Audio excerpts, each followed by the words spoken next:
recording. I'll make a motion to adjourn from executive session. Second? Noted that the Board of Finance exited executive session without taking any action. What's the time? The time is 7:55. Karen, did you have when we entered it? Because I did not have that 7 o'clock. record. Well, it was 7:03. Okay, okay, good. Thank you.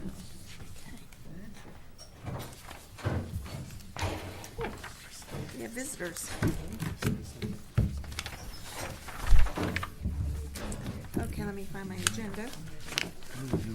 Here, use mine. Yep, I do. Okay. I did, thank you. With the end of the executive session, we'll move on to item 4, approval of minutes for the regular meeting of February 8th, 2017. Do I have a motion? So moved. Second? Any discussion?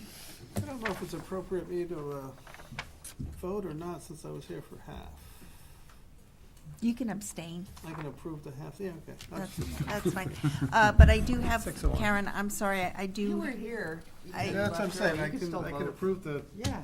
Okay, so I do have one correction, Karen.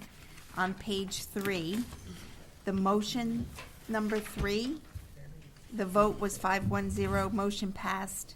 It says abstained, Miss Alberti. I actually rejected that. Voted no. Opposed. I was opposed. So page 3 where it says abstained. So opposed. So let's vote on the minutes as amended. All those in favor? Aye. Aye. Opposed? Abstain? Okay. Motion carries. Let's move on to the reports. Is there anybody here from the Board of Ed? No. Okay. We'll move on to the first selectman. I'll try to keep remarks brief, given the long executive session. But we're moving ahead with police chief interviews. We had 19 applicants. We have 6 who will go through oral boards with the Police Chiefs Association on Friday. Then they'll go to the police commissioner. The same 6 will go to the police commission for an oral interview next week, and then we'll come out hopefully with a decision, a clear and concise decision, and make an offer for a new police chief. We're still on target for a May 1st switch over, but that all depends on a whole lot of moving parts, mostly cooperation from the state in giving us our certification number. How long is your contract with coming up for state trooper contract? When does it end for this year? Yeah, it's on a month. Well, it's an annual on a month to basis month with right a now? 30-day requirement to tell them that we're Okay. leaving. So if we leave on May 1st, hopefully by April 1st we have somebody in How line. complicated is the certification process from the state? I'm using the wrong terminology, but basically when we hire a chief, he has a number attached to who he is, and with that we can go to the state and say we want to go independent, and we need a number. That number is issued by the state.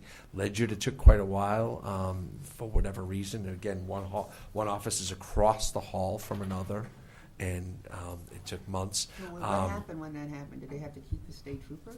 Yeah, but they weren't in as much of a rush anyway. They were in a process. But the state police know that this is coming. They're working with us. I have some good cooperation with them. Sergeant McDermott, that you know, is our resident state trooper. He's been a gem in this whole process. I think the state learned a lot when Ledyard did theirs. They were one of the very first. And now we see a propensity to do this. A whole lot of towns are discussing this. So it's a bit of a trend that Ledyard started that we jumped on. So referendum next Tuesday. You all know that. You were very involved with it.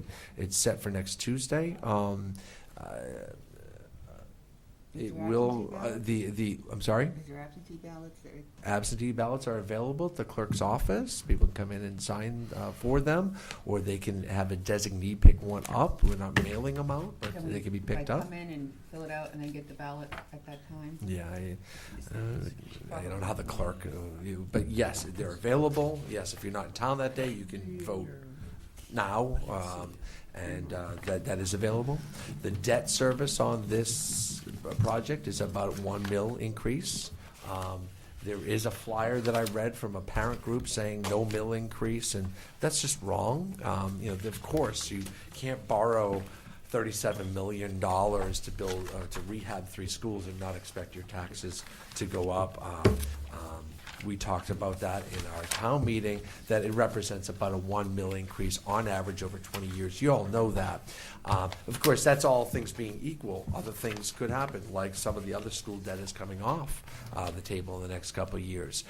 We might have more economic development in town with the Costco development if that comes to fruition. So there'll be a balancing act. Doesn't mean your taxes are going to go up by a mill based on the school, but that debt service does represent a mill. And we want to make sure we get that out there because, again, there's some misinformation being delivered.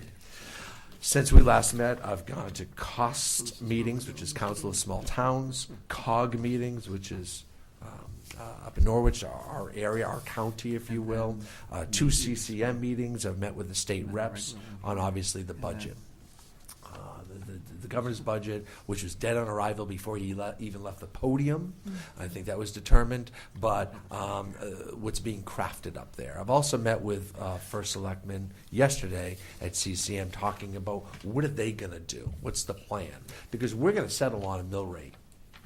We're going to, before Memorial Day, this board, your board meets and says, okay, what's the mill rate based on what we hope will be an approved budget through the referendum process, which should be the mill rate. We've got to get that done by June 1st so that our tax collectors can send bills out so that we can pay our bills come July 1st. What about that pending legislation to move the date?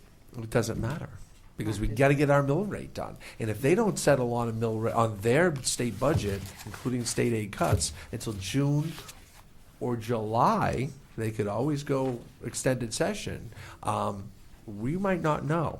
So what a lot of towns are talking about is, well, whatever it is, we'll cut budgets based on that. We can reset a mill rate. We can have an amended, a supplemental mill rate. We can have that in this town. We do have a rainy day fund, as we talked about. We don't like to dip into it, but this is a pretty bad storm. This might be the year that we just talk about that. It might affect our bond rating, and we are going for a lot of bond money in the next couple of years. It might not be the right time to do that. But a lot of towns are talking about splitting, whatever this is. Some of it will be mill rate increase, some of it will be cuts to the bottom line after the fact. And you all have to figure all that out. We have a monumental task in front of us.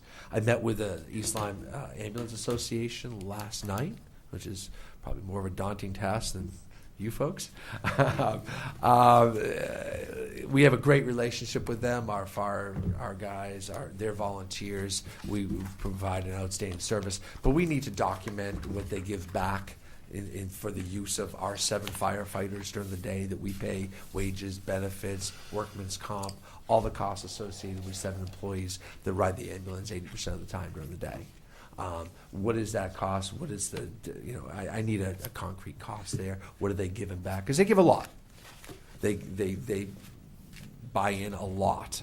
If you notice, we don't have a lot of costs associated with maintaining our fire stations like ever.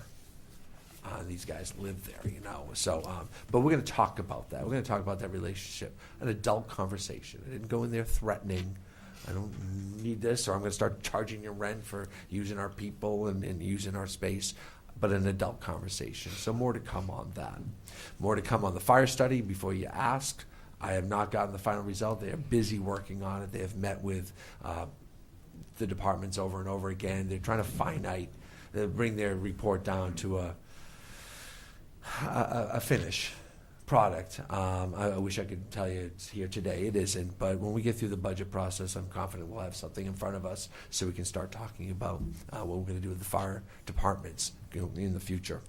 And lastly, we've renegotiated our liability insurance and our workman's comp insurance. Anticipated increases have come down, and we signed a new 3-year deal with them, which is a much lower rate than the 20% increases we were getting over the last several years. So our claims have come down. Our workman's comp claims have come down. Our liability claims have come down. We've gotten further away from those catastrophic losses of the boardwalk being washed out, which they of course paid for. We're qualifying for better rates, and we're able to negotiate a better rate. So happy to report that, and you'll see that in your budget book as you start getting into it. Okay. Any questions? The fire study's gone on a lot longer than it was expected to initially. Originally, we put a thing out for a 90-day study that got taken away when we started getting to 3 bids and all But that. they're still not raising their costs? They're still No. sticking to initial estimate? Yeah, it's a hard cost. Cool. I think it got so comprehensive that they are on the losing end of this deal. There's no question. I would The amount of think. work they're putting in. Yeah. But I think they had some personnel issues too. Other issues? I do have one question. It was about 6 months ago that we appropriated the $200,000 for the Brownfield grant at the end of Pennsylvania Avenue. Is there any activity going on there? I mean, I thought that building was Is Bill coming Scheer down. here tonight behind Yes, me? he Is who? Yeah, Bill Scheer. yeah. So we can hammer him later. We are because we accepted that money. There's certain protocol that we need to go through, like testing for the asbestos. It goes sent out to the lab and all that stuff. I've been promised that building will be down, the hole will be filled, and grass will be growing on Memorial Day. Wow, okay. Now, That's a big I've been promise. promised. I'm not sure I'm promising you that, but that's what's been promised to me. That'd And be- when Bill Scheer comes I up hear, here, you like, can shift discussion gears. in the community about, is it gonna be a parking lot? They don't want a parking lot, you know what Yeah, I'm talking yeah. about. Right now, there's There's no no plan. concrete design. There's a fellow went around and counted every parking space in town, but he counted all the private spaces that are privately owned. And frankly, you can't really count those spaces. And if you wanted to go to the park, where would you park? Mr. Mitchell's lot? Is that fair to Mr. Mitchell, who pays taxes on his property and has businesses that need to use that space? No, I would So if park there was a in the park parking there with lot. benches and an overlook, But we do have municipal parking that. yeah, way down isn't Hope it- Street. Yeah, but I mean, it's Yeah. never full. No, I mean, know, it's I know. there. I don't want to pave that. I want it to be as green as That possible, would be and we're going to get to wonderful. that. Yeah, that's Because what we I'm want to opposed get. to parking Yeah, in that view also, for terrific. sure. Okay, thank you. If there's no further questions, we'll go on to the finance director's report. Good evening. The budget reports went out in your packets along with a draft revenue report. The final revenue report was included in your green folders along with the overall monthly budget highlight summary. On the revenue side, the February, we have the end result of our January tax collections for the second half of real estate. So in the month of February, we took in $1.7 million. You'll note last year in February, we took in a little over $3 million. But last year in January, we took in $13 million. And this year in January, we took in $15 million. So it's a shift in what's coming in at the very end of the month, because most of what's collected in January comes in the last week of the month. And other significant revenues we received, $599,250 in tuitions, and that was actually for 2 months. Typically, the tuitions come in at, just around $300,000 a month. We took the operating transfer in from the sewer assessment fund for debt, and we received the second half of the town aid road grant for $160,000. We also, the town of Salem is paying us some for debt that we have that's part of the agreement we have with them. That the second half of that came in January, $43,000. And then again, our building permits, conveyance taxes, and town clerk revenues, they were all over the threshold that we use for reporting purposes. And then again in February, we had $41,683 in storm material purchases, and our storm overtime was at $27,659. And our, the other ones that I've highlighted for you are police overtime, part-time firefighters for Niantic, and the part-time dispatchers, because they were all over 10,000 for the month. I don't know if anyone has any questions on the reports. When the Board of Ed was talking about their student growth, is any of that coming from Salem so that this tuition number's higher? I don't have, I'm not really sure. I do know that I believe in next year's budget, the tuitions the projected tuition revenues is about, it is a lower number than we have in this year's budget. All the figures you've heard from the Board of Ed about population increases in their student enrollment are K through 4. It's elementary schools. They will obviously mature up into the high school, so in 8 years we'll see Salem's bump. So, Anna, let me ask a general question. I think I know this somewhere in the back of my brain, but I don't remember the answer. When we're looking at I'm looking at the general fund print, so I'm just going to pick one. So, contracted land record management. It's not much money, but we've only realized 37% of that. I'm on page 3 of 14, top item. I could have picked any. I just picked one. We're 75% into the year. This is our expenditures here are, let's say, 40%. So for next year's budget, remind me how the process is. Do we modify? Do we take the actuals for this year to, well, we can't because we're not in, but how do we learn from this in So- preparing the budget for the next year? So contracted land record management, that's actually for, that's a town clerk expenditure. And that is solely dependent on how many documents get filed in the office. Because we pay, they get to put them all in, that's like to put them all in the storage and the land records management system that we have. So the more documents we have, the more we're gonna pay. And so, that depends on how many land transactions. Okay, so maybe that wasn't a great example, but there's going to be other ones in here that were either significantly under, and usually if we're over, we don't have any problem increasing the budget. What I'm asking for are those line items that really just, for whatever reason, trends, things change, and we're significantly under. What do we do with next year's budget? What we would have to do is go and do a 3 to 5 year look back and see what the trend has been for expenditures to know if we could, if it makes sense for us to realistically make a reduction in that particular account in next year's So is that what you budget. do for every line item? I mean, that seems like a very onerous burden for every line item.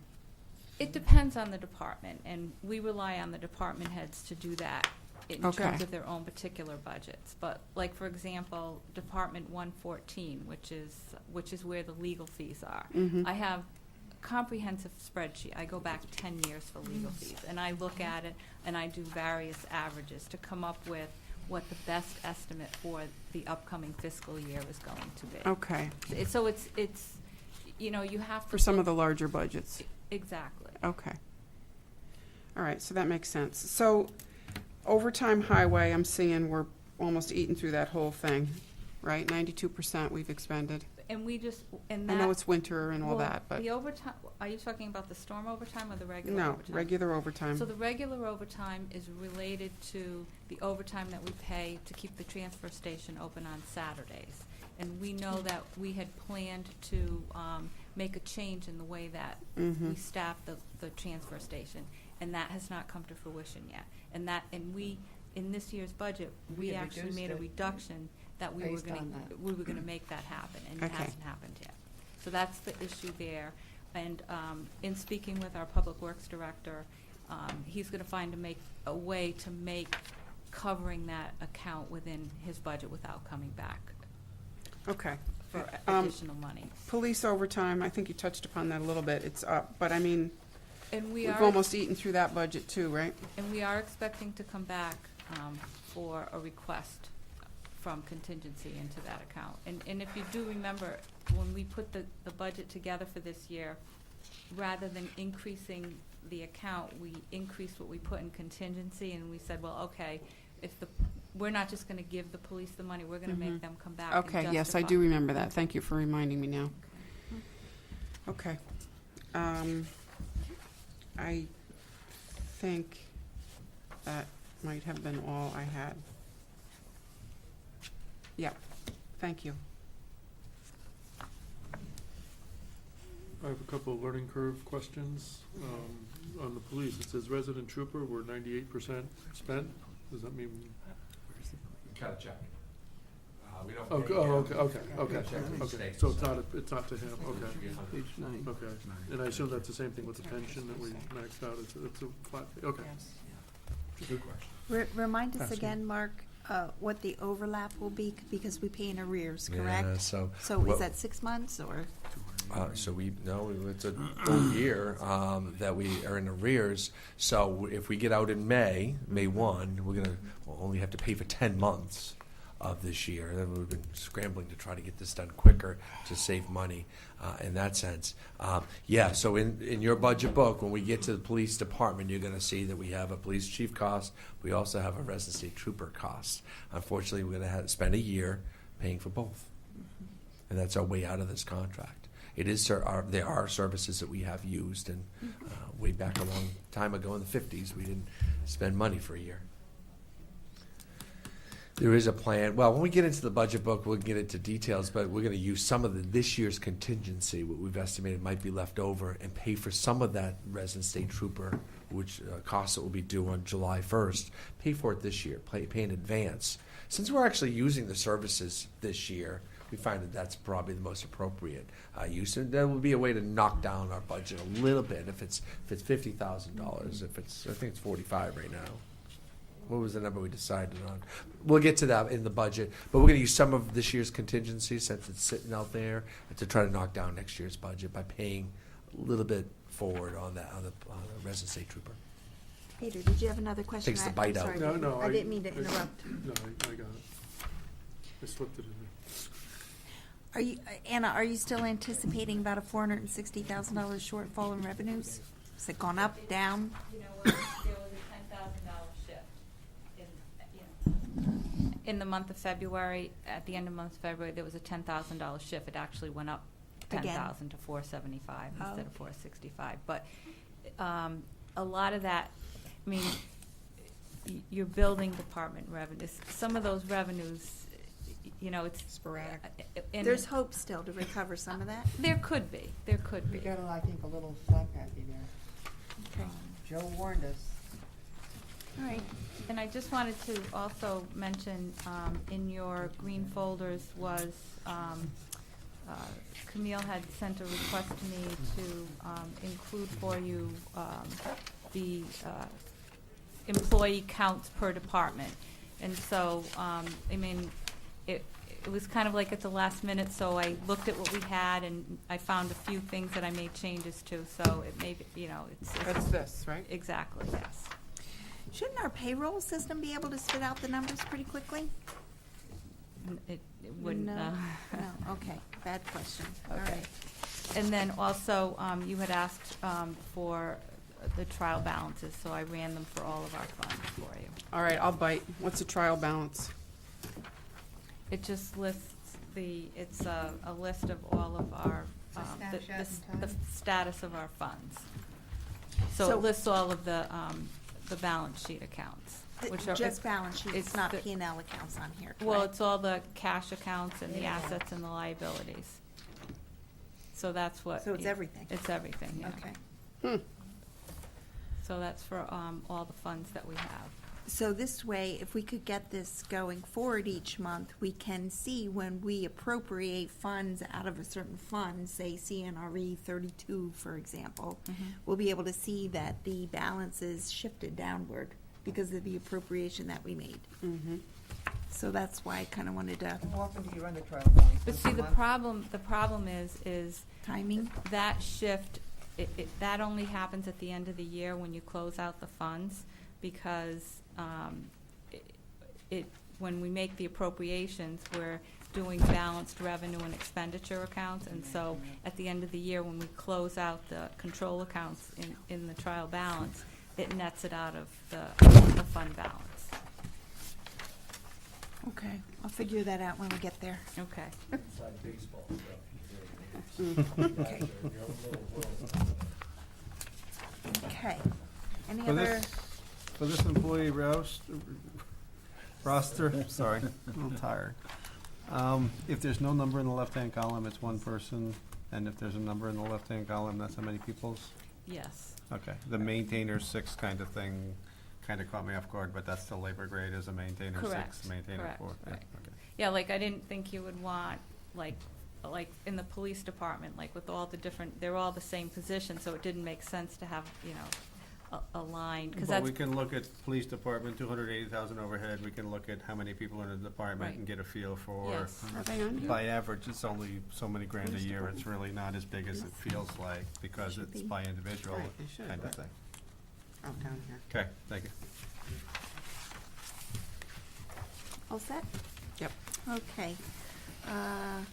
Moving on, since we've already finished our executive session, we'll go on to new business B, authorized expenditure, $6,000 from contingency for VoIP phone system. Bill Shear is here tonight to talk about our VoIP system.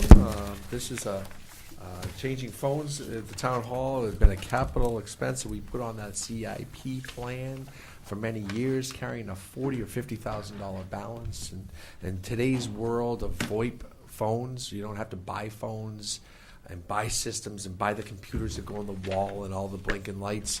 Now it's all in the cloud, and now you buy a system, and with our nutmeg fiber optics come into the building, you're going to see that it's a very, very inexpensive way to switch our phone systems over. Actually, it's it's probably a good thing we dragged our feet a little bit on this. Like Mark said, we had $40,000 in CNRE. About 4 or 5 years ago, in order to get redundancy in a voice-over IP system, we would keep our voicemail in the building.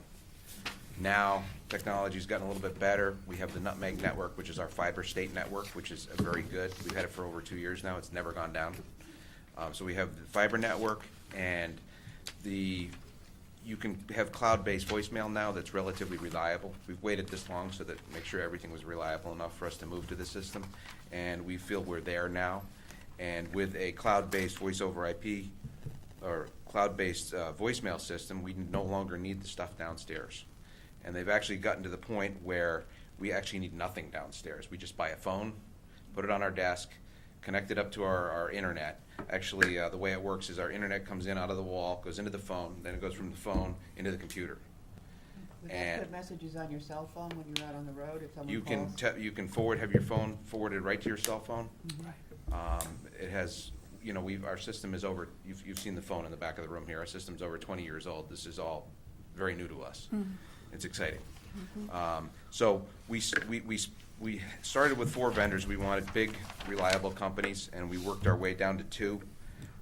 Then we got detailed proposals for them, and we decided on, we had a whole panel and did a lot of interviews, and we decided on Frontier for many reasons. And after we got all these detailed proposals, we realized that, because originally we were going to lease the phones and try to just stay in our current budget, but we realized that we'd be crazy not to just purchase the phones outright. If you look here, I did a detailed analysis on it. Our status quo is not really an option. We have a Lucent phone system downstairs. They went out of business, I believe, 10 years ago. When we have parts that go bad, we have to order them on eBay and piece together our system. So about every year or 2, we lose something, and it costs us, $600, $700, $800 to repair the system. So we've really got to get out of that system downstairs. I did the analysis